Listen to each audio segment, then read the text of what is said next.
more thought from Dr. Stephen Hall, if it were possible. Stephen, what happened on the road from George Bush Jr. saying, "I can trust this man because he wears a crucifix," to now? What's has Putin been on a journey into the center of hell, or has he kind of always had this intent?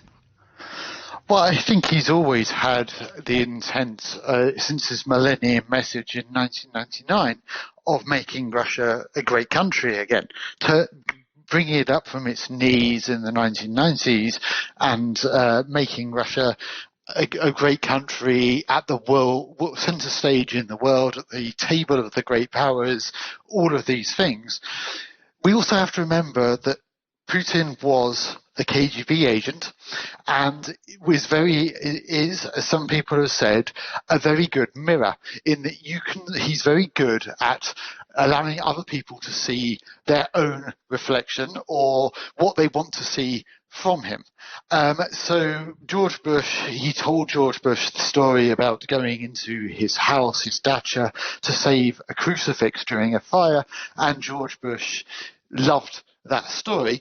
But Putin, having done lots of research on Bush and other leaders as well, knew exactly what would get a good reception from Bush, in the same way that he wanted to stand up, show Angela Merkel, the then German Chancellor, that how powerful he was. He knew Merkel was afraid of dogs, so the first thing he did was invite his very big hound into the room with Merkel to try and scare her. So we do know he's very adaptable.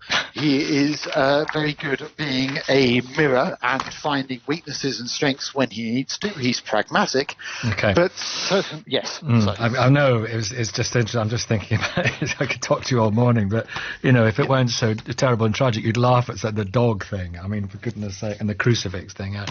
He needs that kind of shrewdness. You've been brilliant, Stephen. Thank you very much, Dr. Stephen Hall.